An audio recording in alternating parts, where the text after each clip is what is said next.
today we are going to go over technical soundness and how to, quote unquote, crack the code to your strategic planning.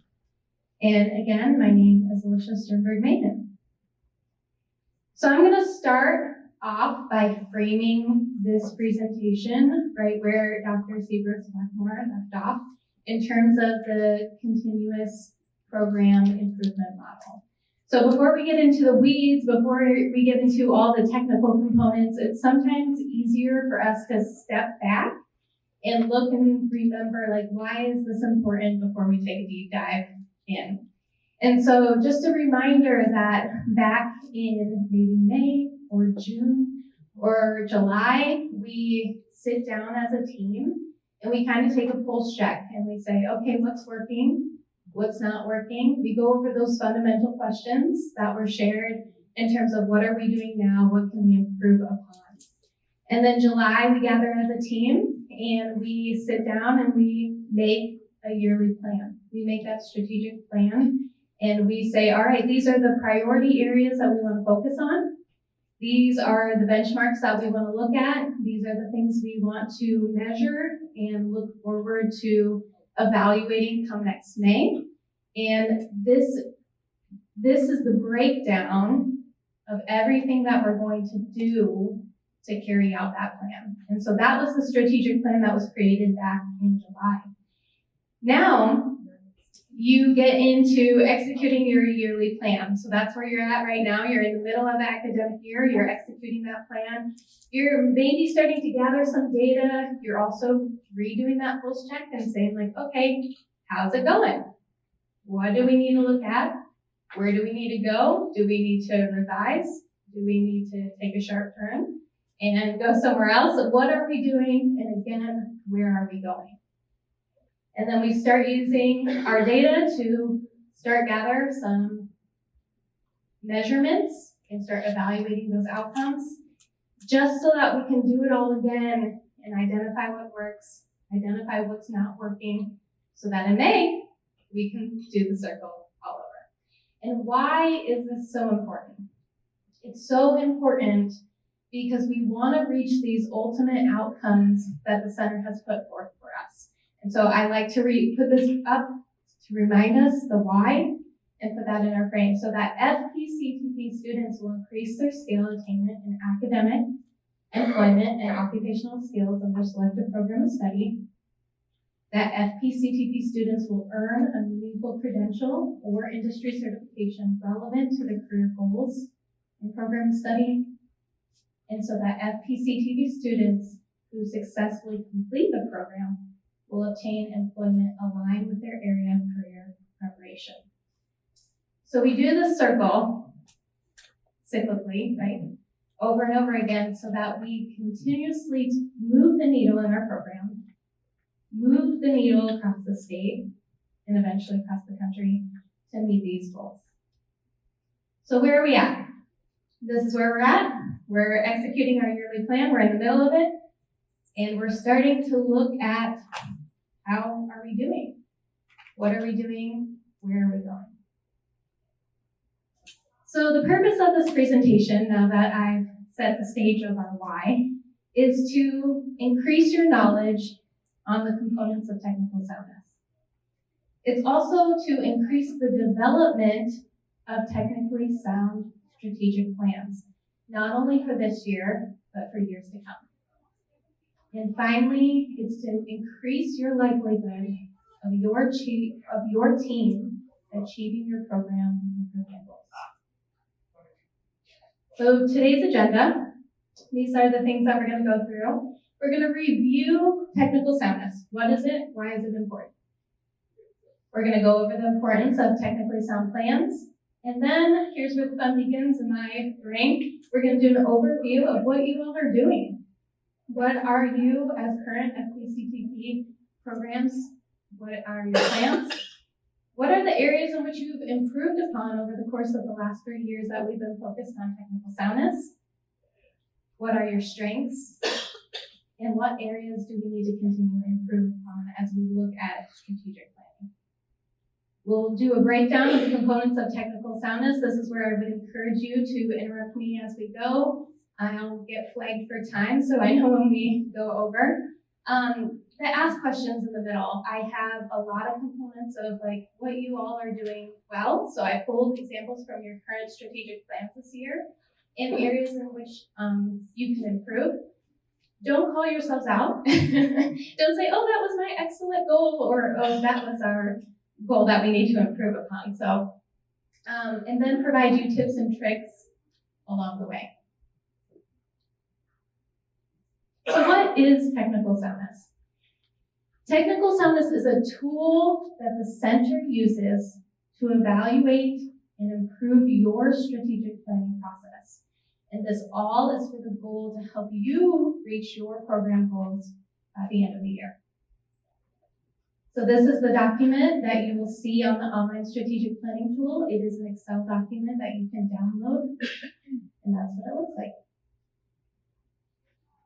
And why is this so important? So years ago, I want to say it was like 2018, 2019, Dr. Goffberg and Dr. Kohler did a study with state and local teams across the states. And what they noticed was that plans with higher ratings of technical soundness, or plans that planned well, were more likely to reach the goals by the end of the year. And this was statistically significant with a p-value of 0.0002, right? So that's why it's so important that we know not only what a strategic plan is, but also the components of it and how we can do it well so that we can lead our teams, again, to reach our program goals and our ultimate goals. So with that being said, what is a technically sound plan? A technically sound plan includes a goal that addresses a relevant need that you identified last May or July. It's linked to evidence-based or policy practice, and it's related to an outcome that you wish to improve. It also articulates that link between the tasks that you are going to carry out throughout the year, the people on your team that you've identified as responsible for carrying out those tasks, a projected completion date by which you will complete said tasks, outputs, and anticipated outcomes of the annual goal. And all of this provides an accountability framework in the form of planning for sound evaluation at the end of the year and at the middle, and for useful results for you as your team. So here is where the fun begins. What are you all doing? What are you all working on? Remember that we have 4 overarching domains. We have student-focused domain, faculty and staff-focused domain, program and institution-focused domain, and concept and systems development domain. So these are all the strategic plans that are in the tool right now for the 2022-2023 academic year.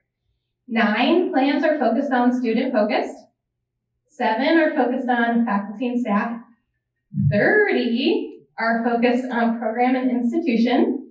And you have 3 that are focused on concept and systems.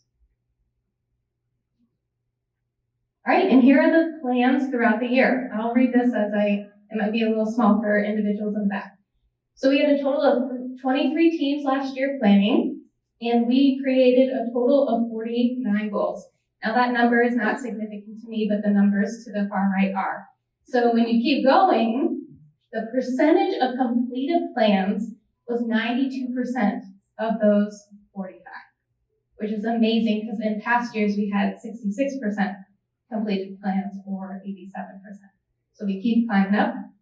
The other 2 numbers are the numbers of incomplete plans. So we went from 13 back in 2021 all the way to only 3 incomplete plans for this academic year. And then the number of plans not started, which again, I don't see as a huge deal, but it's nice to know the numbers, is we went from 7 number of plans not started back in 2021 to just 1. So that means, a team may have created a goal, but they didn't get to it during their strategic planning time. All right, and here are your areas of strength. So these are all the technically sound components that we're going through. And we have listed it off by percentage of areas in which strategic plans have met the technically sound quality portion. So what do I mean by that? 94% of your plans met quality on dates, meaning that a date was specified for the completion of each task. 80% of your plans met quality for person responsible, meaning that a team member was identified for each task. 80% of your plans met quality for goals, meaning that the goal was articulated as an outcome. And finally, 71% of your plans met quality check for tasks, meaning that tasks were sufficient to meeting your goals. So when we go through all these components, I'm going to breeze through these a little bit so that we can focus on areas for continued improvement. Like I said before, when we get into this, feel free to ask questions. But areas for continued improvement. Data sources are one. 59% of the plans met quality for data sources, meaning that they identified a source that provided evidence. 59% of the plans met the quality check for overall quality. So that means that the plans were sustainable. 53% of the plans met the quality check for outcomes, meaning that they articulated a change they wanted to see from the result of their tasks. 49% of the plans met the quality check for outputs, meaning that they identified an output for each task. And 41% of the plans met the quality check for indicators, meaning that plans identified a unit of measurement. And again, these are the areas where I'll focus a little bit more on today during our conversation together. All right, if you are able to find your feedback for this year or a past year, I would encourage you to log on to the online strategic planning tool. This is located at www.transitionprogramtool.org. Again, you can use, I believe the Wi-Fi is cookies, right? Yep. So if you are able to open that up and follow along, that would be great. You can find your strategic plan or the technical soundness feedback under your 2023 strategic plan. So if you're looking at this, it's on your dashboard page. There's a column called document sharing. And under that, there's a folder called technical soundness quality check performed. Do I need to take a pause here for anyone that needs a review? Okay, I will take just a moment. Yeah. In the past, my memory is not the best, but wasn't there like a percentage or something like that we could find on our report and the evaluation? Yep, that is no longer on the report. Yep. We want to reframe that this isn't a grade. Oh. You all are in higher ed, so we understand. More Lisa Simpson-like now. Yeah. And repeat the steps one more time for individuals who may be newer to this process. So when you log on to the online strategic planning tool, you get into your 2023 yearly plan. It will bring you to a site that's called Dashboard. And on the far right-hand side, there's a column called Document Sharing. And then there's a folder underneath that. If you click the button, it should download an Excel file for which you can look at and view. And in the Excel file, there are multiple tabs for the multiple strategic plans that you've created. Some teams may, and that's totally fine, there's no judgment in this next statement. Some teams may have only had one plan, and some teams may have had 3 plans. So just so you know how to locate each of those feedback tabs, it's under each of the tabs in your Excel file.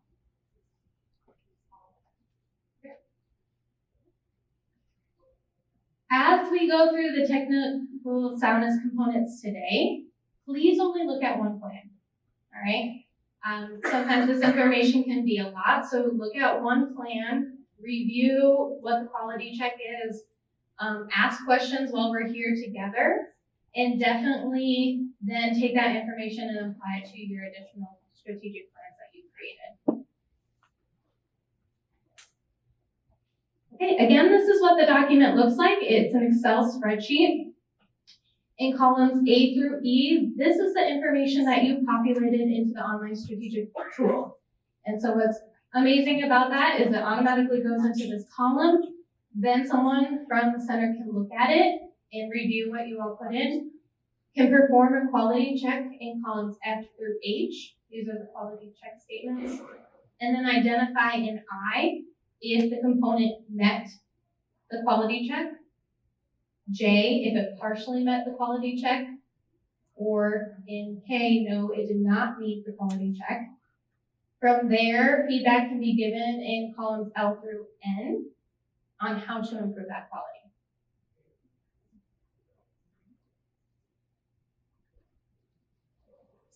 All right, here are the components of technical soundness. Other questions? Yes? We should be updating it if we have a partial or no. No, not right now. We're just going to go over this as a learning experience together. Good question, thank you. Any other questions? Okay. So the components of technical soundness include a goal, tasks that you're going to complete, outputs listed, a person responsible, projected completion date, and then your outcomes section, including the indicators and data sources. What's amazing about this tool is it is scientifically driven, in which the creators of the tool understood the science behind creating a strategic plan. And so they put all of these components in the online strategic planning tool for you all in order to have a well thought out strategic plan.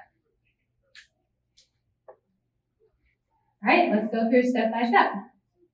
The first component is called the goal that you write in. And the quality check statement is that the goal is articulated as an outcome, not a task, output, or product. So let's go through some examples that met the quality this past strategic planning year. Number one, to increase student involvement in post-graduation employment programs. Increase student enrollment. Our students enroll in a program of study aligned with their goals developed through person-centered planning process. So these are all goals that met the quality, meaning that they were not listed as a task or a product. What I'm really looking at is, can you measure this? Can I measure an increase in student enrollment? The answer is yes.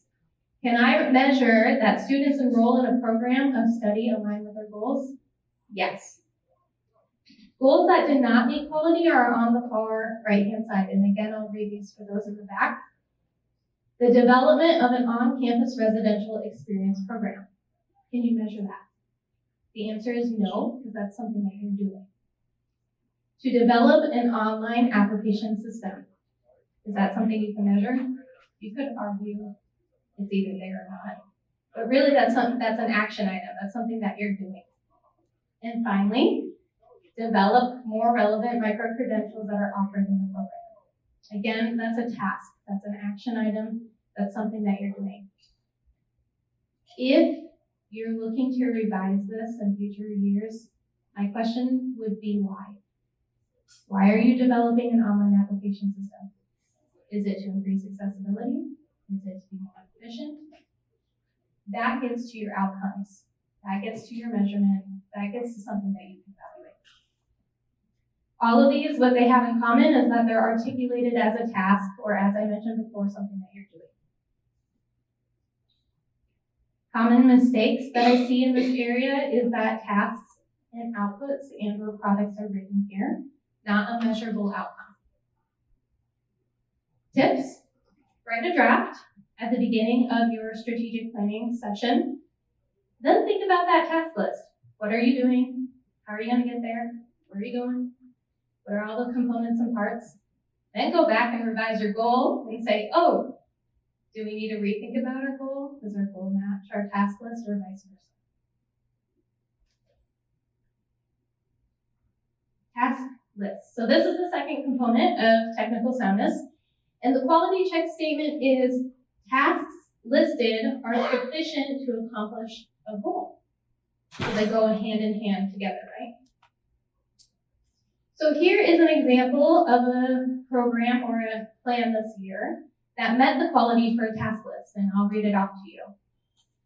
Establish partnership with VR, establish partnership with parents, develop video of student success stories, host an open house.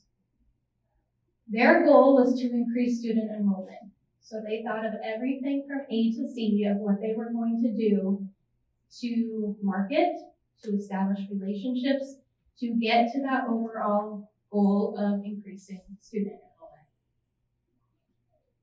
On the right-hand side, this is a task list that did not meet quality. Their goal was to increase enrollment in internships. And the task list was contact employers and campus departments, explore contracted services, and learn more about work-study options. Now that's a great start to a task list. However, are they getting to enrollment for internships? Right now we're just having conversations. We're contacting people, we're exploring these contracted services, we're learning more, but we're not getting to carrying out establishing these internships, enrolling students in internships, which was the goal. So common mistakes that I see in this area is not enough detail to accomplish the goal that was written, or it's not related to the goal written above. So again, these go hand in hand. You establish the goal, you write out a detailed task list, you go back up to the goal to make sure that it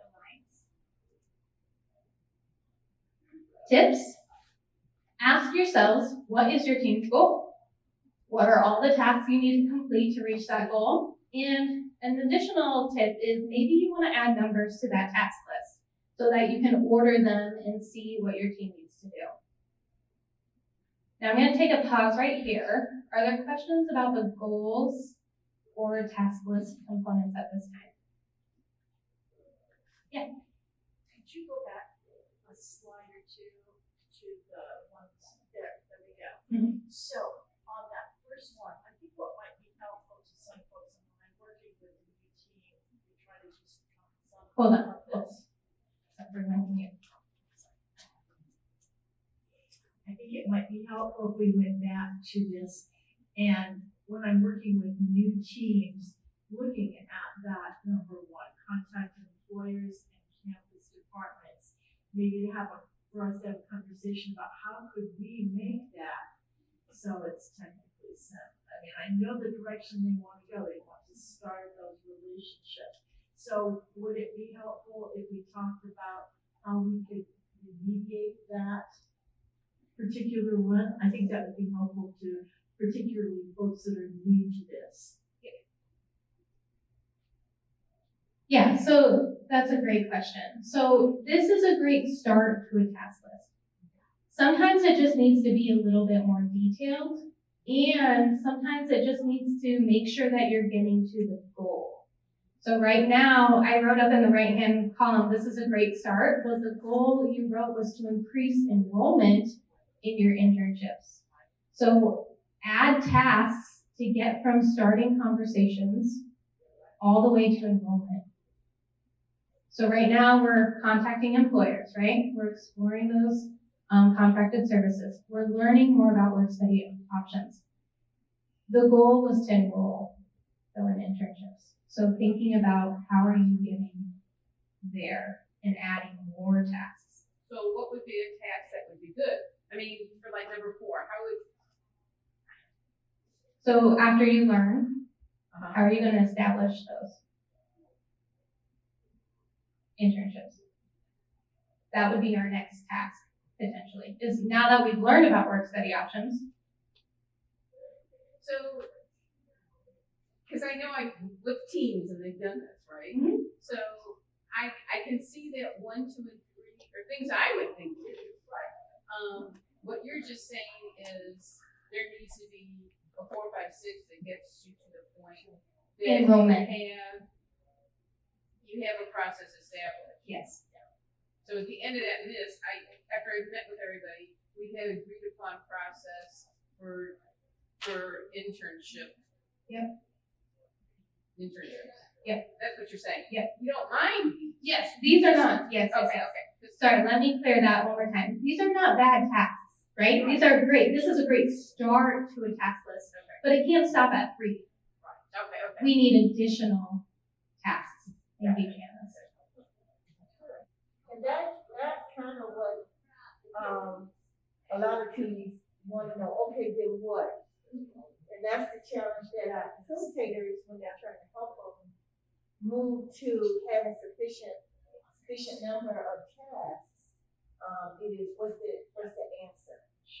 And so like Christian asked, what's our grade? You know, we don't have a grade, we don't want to focus on that, but it is, tell us how. And again, this is a safe space to ask that. So when you look at your technical soundness and you go, well, mine's kind of like that. We don't know what to do next.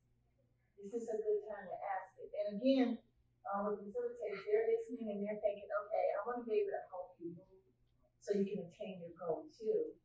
And again, if you have it, ask it.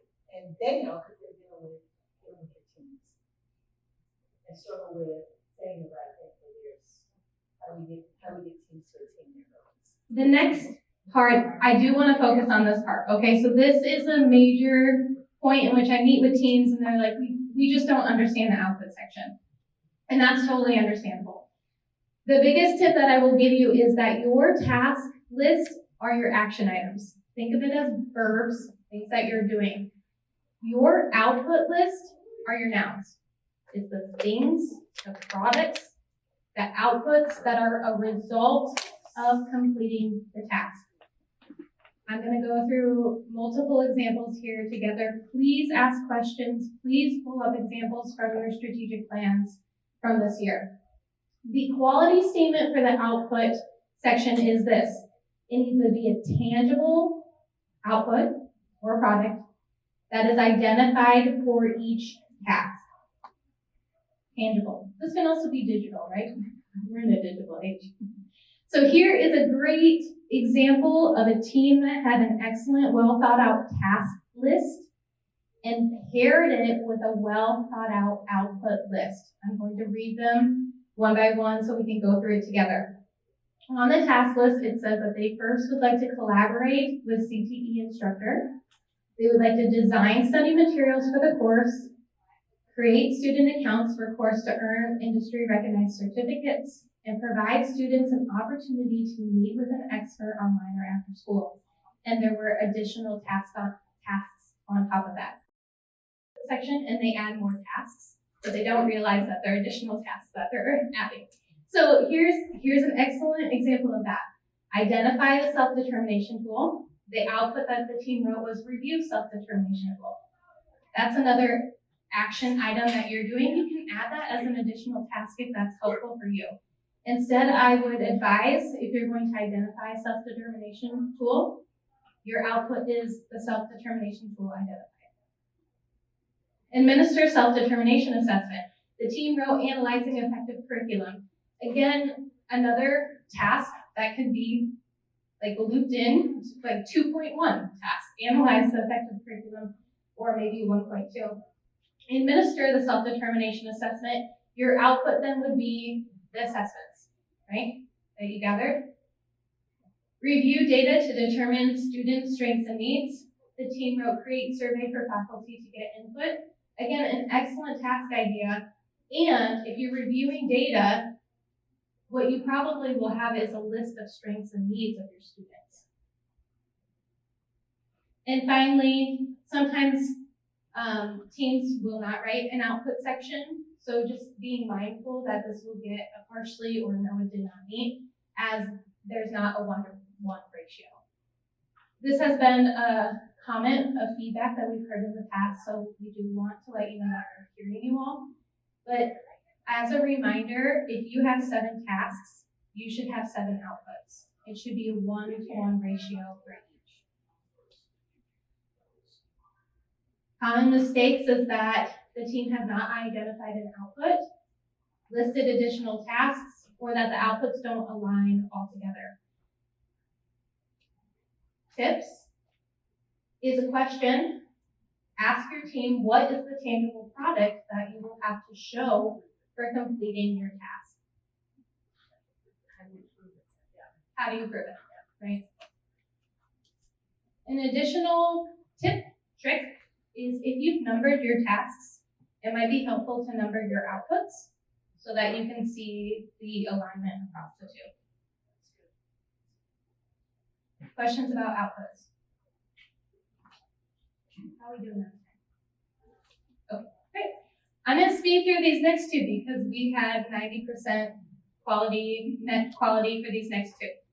Person responsible. This is a specific name and or title of a person on your team who is identified for completing your task.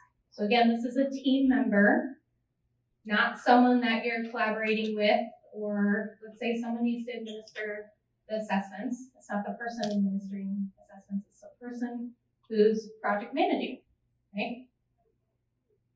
So, meet quality, put a person's name in here. So we have center individuals, Janice, Drew, Iris, assistant director. You can put in a title or a person. Not examples of did not meet quality would be staff. It's very generalized. Team, everyone, listing everyone's names on your team. Student services, again, that might be someone you're collaborating with, right? It might be helping you complete said task, but it's not the person on your team completing the task. Career development, another example. I really do like to think of this part, and maybe this will come up in my tips and tricks. This is who's on your team that's taking ownership for said task. This also allows you to kind of divide up certain projects or roles so that if someone's working with VR, you have one contact over here. If someone's managing the team, you know their responsibilities, so on and so forth. Common mistakes is not identifying a person on your team. And again, the tip is to encourage team members to share the ownership. Projected completion date, again, I think this was the highest one that met quality. It's that a date is specified for the completion of each task. This is where it comes in handy that we have a mid-year that you can do that pulse check and say, what did we want to get done by January, end of January? Did we meet those benchmarks as a team or those dates as a team? If not, where do we need to regroup and revise and maybe focus in on? Ask your team, this is a tip, ask your team to think through when they plan to complete each task listed. And here's a big tip for you next year. Ask your team if it's feasible. Ask your team if it's feasible. We all know the academic year has ebbs and flows. Is December a great month to get a lot of stuff done? The answer is no. Is the first week of January a good week to get stuff done? Probably not. Maybe give us the middle of January to like transition into the new year, get established, get our feet wet, and then hit the ground running, right? You all know your schedules better than everyone else here, so think through, is it feasible with your academic calendar in your year? Outcomes. Were there any questions about people or dates? Great, let's get on to the last three components, and this is where I will say we need to focus in on and add a little bit more improvement. The outcomes, indicators, and data sources are all linear in your online strategic planning tool. So you need to have an outcome listed, followed by an indicator for how you're going to measure it, followed by a data source for where you're going to get that measurement. We're going to go through each of these components one by one, but just to let you know that they're all very connected. Your outcomes. The quality check here is outcomes are articulated as a change in something. Change in knowledge, change in behavior, change in skill, change in condition. Here is a list of examples of outcomes that met quality. Again, in my mind, I'm looking for, can you measure it? Can you measure the change? Have you established or have you articulated that change? So an outcome is establish internship for all students. I can measure that. We either did not or we did. Increase knowledge of teaching practices and techniques for working with all students. Can I measure that? I can measure an increase in something. Students are in integrated competitive employment upon completion of the program. Can I measure that? Yes, I can measure that. Here are some examples of outcomes that did not meet quality this year. Create an advisory council. This one I will say I went back and forth on of creating. It's a hard verb for me. But again, my question would be to push a little bit further and ask, why are you creating it? What's the purpose? What is the change that you're wanting to see by creating the council, the advisory council? What are you trying to measure there? Another, investigate college data mentioned about employment after college. Again, this is another action. You're doing something as a team, and my question would be, why? Why are you doing that? Why are you investigating college data? What do you want to change? What's the why behind it? Another example of a task is use data from pilot study to make final revisions to the research tool. Again, asking you why. What are you wanting to change? What are you wanting to measure?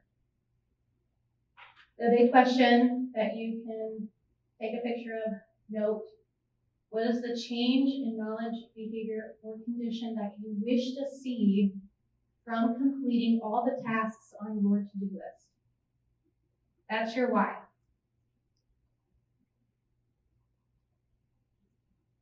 Common mistakes is that additional tasks are listed here, or they're not something that's measurable. And then I've said this before, ask the change that you want to see. Is it articulated as something that's measurable? Questions about outcomes. Can you go back to the why? Yeah. So you're probably in your second session of planning at this point when you get to outcomes. And I would encourage you to ask yourself, what is the why behind your task list? Why are you doing 1, 2, all the way through how many task lists you have? That why is paired with the question of what is the change that you're wanting to see as a result of completing that task list. Yeah. Additional questions about outcomes?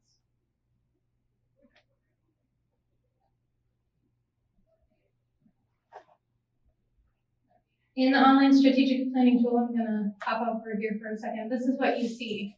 Outcomes paired with indicators, paired with data sources. So this is an example of students demonstrate an increase in self-determination skills in their courses. Your quality check statement for indicators is that you have a unit of measurement.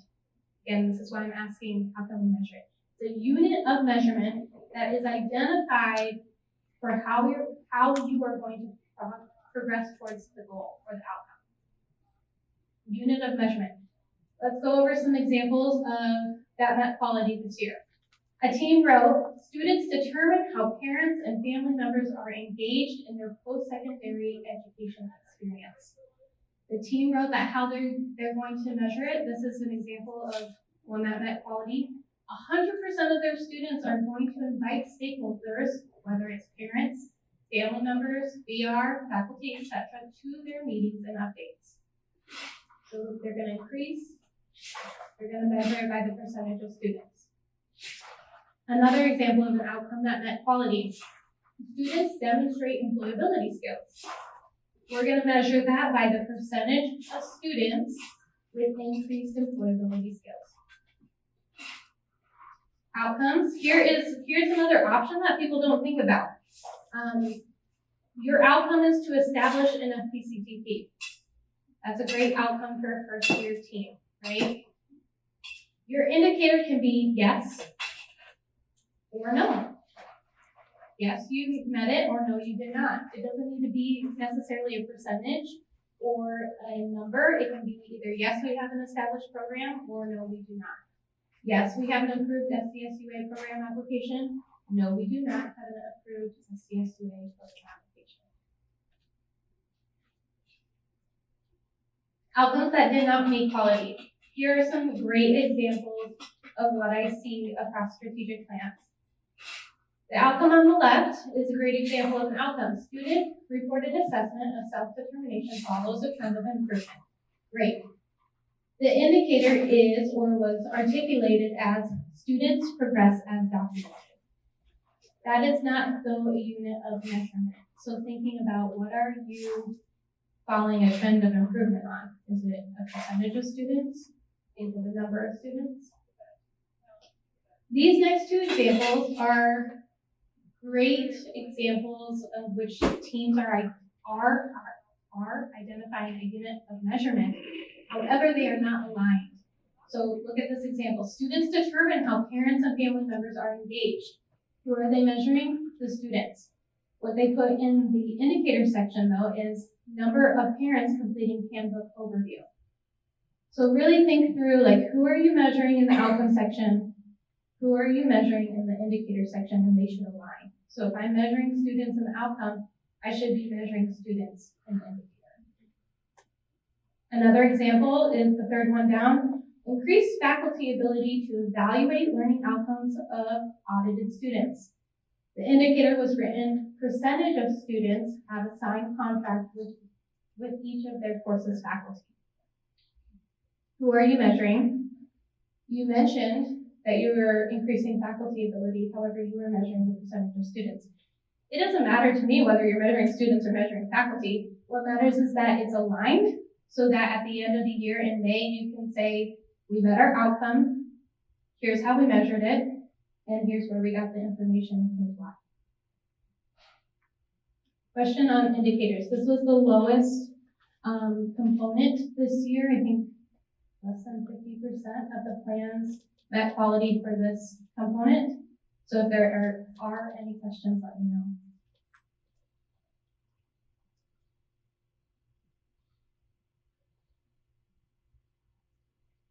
All right, so common mistakes, as I said before, it's not a unit of measurement or it doesn't align with the outcome.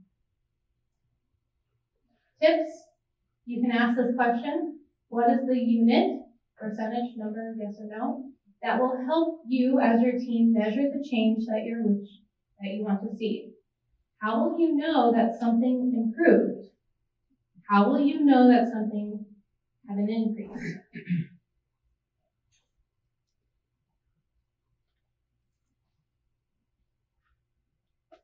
The last component of this section is data sources.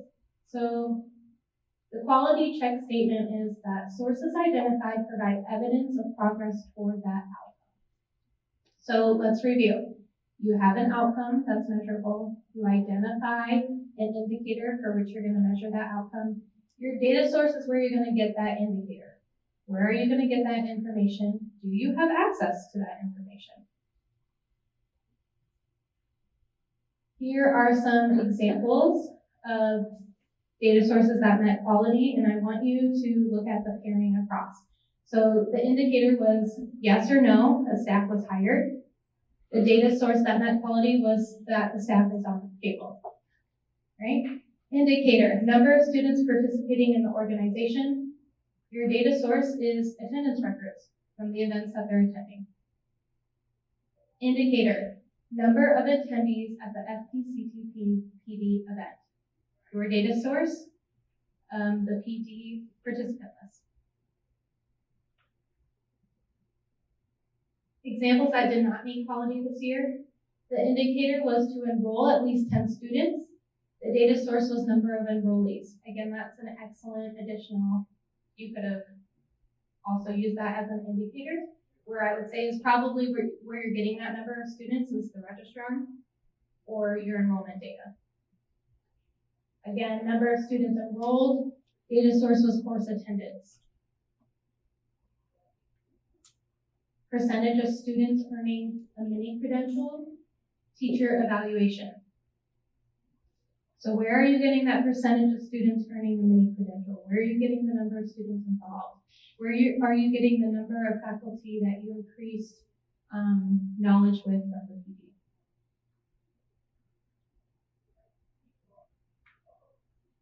Common mistakes is that the indicator and the data source do not align, or it's also articulated as an indicator. Tip is to align it across. That's probably my theme throughout this whole presentation is alignment, right?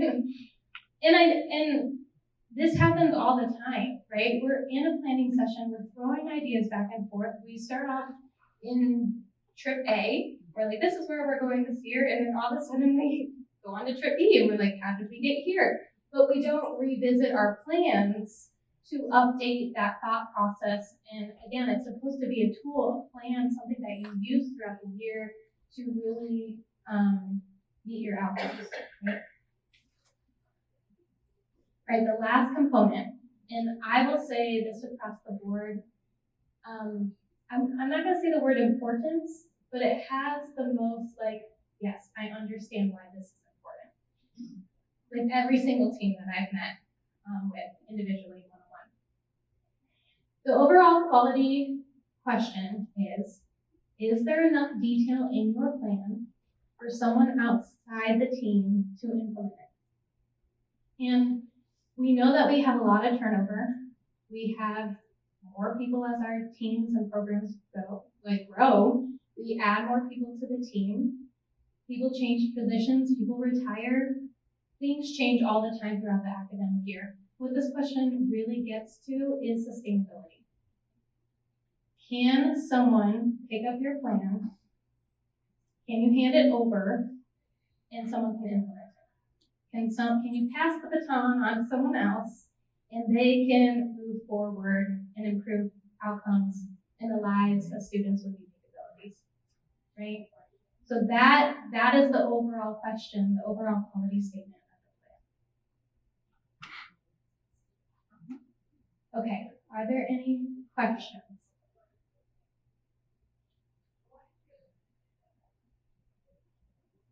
I want to pause here, and if you think of anything as you're looking through your strategic plan this year, I want to share with you how you can make revisions in the years to come. So I think this year, we may have handed out feedback in November. So if you did have a chance in years to come to look over that feedback and you wanted to make improvements, here's how you could do that. At this point, the tool is closed, from my understanding, so you cannot go back and make revisions. So this is put it in your back pocket or in the back part of your brain and come back to it at a later time. How you make revisions is when you go into the online strategic planning tool, you're gonna go back under step 3, make a plan. And you can click on your goals. I'll show this in a second for each given benchmark, and you're going to click edit a plan. So this is what it looks like. You go into step number 3. All your goals are listed. You're gonna hit make a plan, show goals. Then it's gonna come up with this other colorful box, and you're gonna hit edit plan. And that's how you can make those revisions. Okay. How do we do? Okay. We have about 15 minutes for questions.